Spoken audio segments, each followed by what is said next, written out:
The opposite of the law of resistance is the law of listening. With the law of resistance, you focus on what you don't want because of fear. With the law of listening, you don't have any emotional commitment either way. You don't want to stay away from anything because you are concerned about the consequences. And you also don't know what you don't know yet.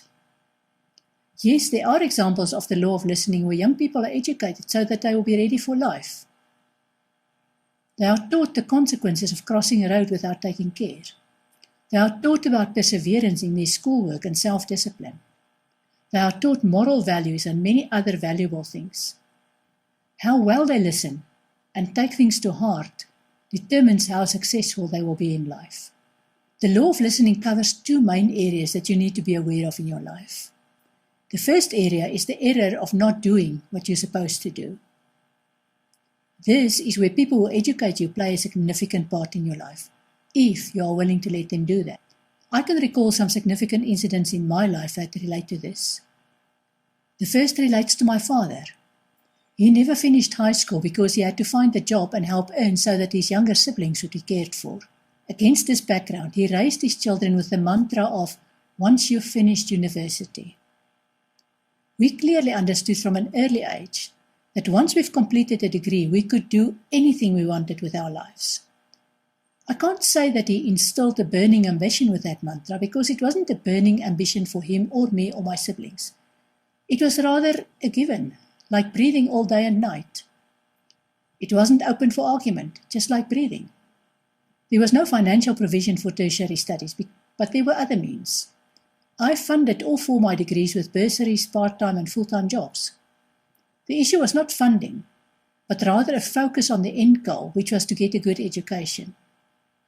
The funding materialized as a given when needed.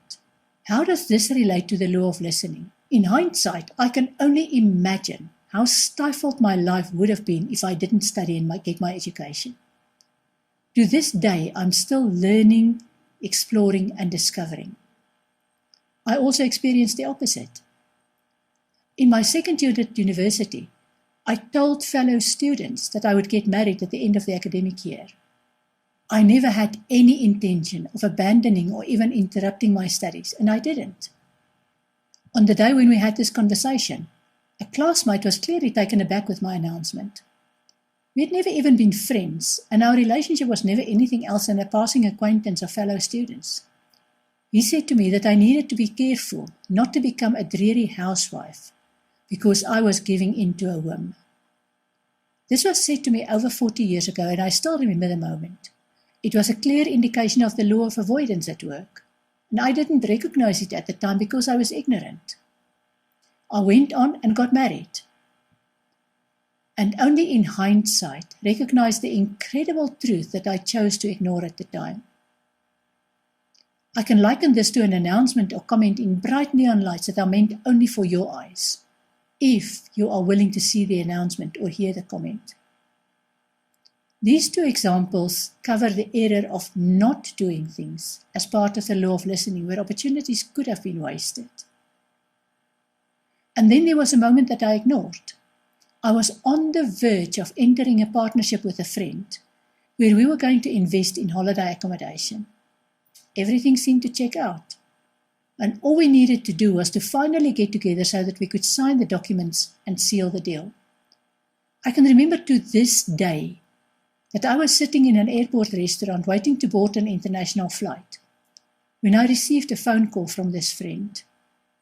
He was simply updating me on the latest developments in the transaction when I realized without a shadow of doubt that I shouldn't go ahead with the transaction because something was not kosher.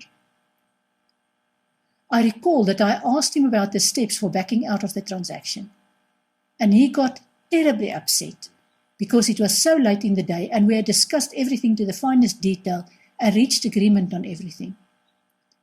Rather than simply saying, "I can't continue," I pacified him, and 2 days later signed the contract. Within a matter of months, the financial market turned belly up, and this friend first resigned from the company where we were both directors, then sent me an email saying we now each had to fend for ourselves, and then disappeared off the map. with other stakeholders hounding me for money. Only then did I discover that I was the only remaining director of the company. He didn't even tell me that he had resigned as a director before he disappeared. The other side of the coin is the error of doing things to excess, or simply doing things you shouldn't do because you ignore the law of listening. There are more subtle examples of applying the law of listening and avoiding suffering. One such an example applies to so many people that I must highlight it here because it relates to diet. Part of my gift is the ability to scan a client's body with my third eye, to identify any existing and potential health issues. I've noticed over the past decade how many of these health issues arise because people don't listen to their bodies. As we grow older, our bodies change. We know that and we learn to live with it. What we too often ignore is that we should adapt our diets as well. If you've eaten a certain type of food for 40 years, it's quite possible that your body has outgrown that type of food, to the extent that you develop health issues from eating the food. To then say, but I've always eaten and liked it, is not a solution. Drastically reducing, or even cutting out that food type, is a solution if you want to improve your health. This is the law of listening in action. Most people get this wisdom in terms of their lifestyle, but not necessarily in terms of their diet. They will joke about now striving towards all the things that were unacceptable to them in their teenage years, such as staying in and having an early night over weekends, not going out on weeknights, not drinking to excess, not smoking and other teenage punishments that have become what they strive towards at a later age. For some reason, all that makes sense to them, but changing their diet often seems to be the last on their list. Another example of using the law of listening to stay out of trouble is when you overhear a random conversation that suddenly helps you to make complete sense of a situation in your life. For example, you think about taking up pig farming because it seems an easy way of earning money without much work. You don't discuss this with anybody because the idea is still in its infancy. Then you attend a cocktail party and overhear some gossip about a friend of a friend who took up pig farming and had to learn the hard way about animal diseases and how they can cripple a farmer financially.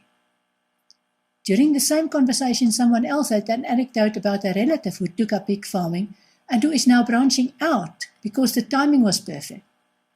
You've still not told anyone about your plans to become a pig farmer.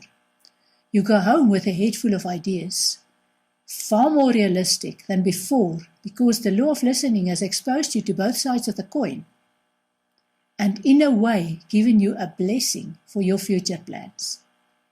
Here's a question for you. In hindsight, when did you experience the law of listening without realizing it at the time?